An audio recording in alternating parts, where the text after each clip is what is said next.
A few people asked me about my basket just to show that it works like a charm. So I'll show you quickly how it was made. This right here, as you can see, is a tire, and the top is cut off. We used a saw, fairly easy, went right through it like butter.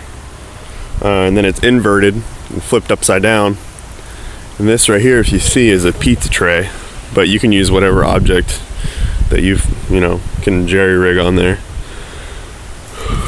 So these are poles from Home Depot. I think it was about $12 for the pole. It's 60 inches. So you get them to cut it in half and then thread each side, so you can actually make 2 baskets when you buy one pole. So that's kind of nice. And then how they attach it is they have that thing right there. So you buy 2 of them. You buy one for the top, and then it just screws in or bolts in up there. And then down here I have one, and that's actually into some wood. And so that one you just have to screw in, and it's nice and easy.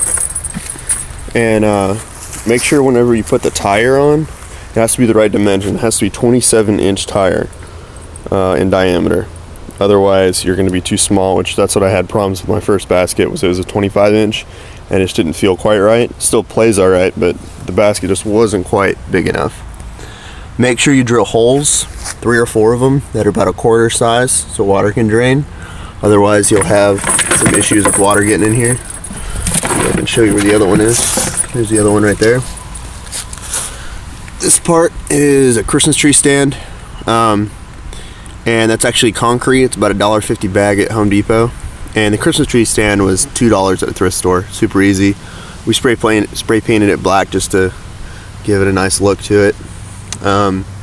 Here, that's a PVC pipe, as you can see.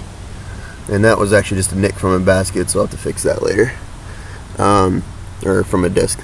And that right there is an angle iron. They're like $3 a piece, something like that, 3 or 4.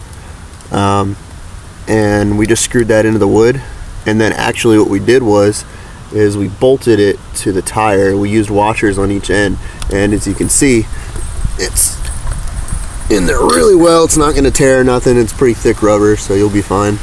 The wood, the only thing I suggest is pressure treating it, or sealing it at least. Not pressure treating, but if you have pressure treated wood, that's awesome. But if you don't, which I didn't, just seal it.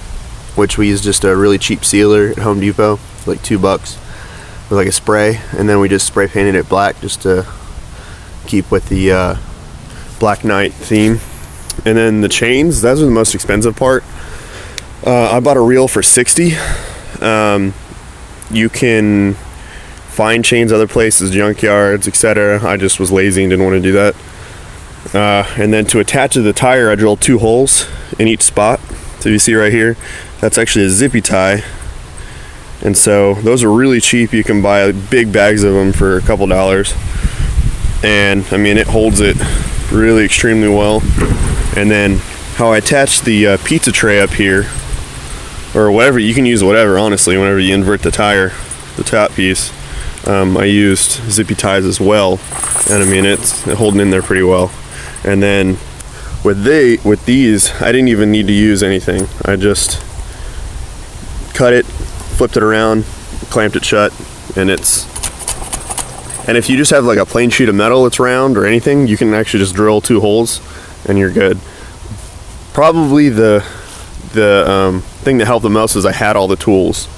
If you don't have the tools, it could be an extensive job, but if you do, I suggest doing it. It's easy, works great. I've got a couple of them, and I have a little mini course on my property, and that's kind of nice. So I can throw back and forth a couple hundred feet, get some good mid-range practice, and I've even got one that's 350 feet that I can practice some good drives on. All right, y'all have a good day.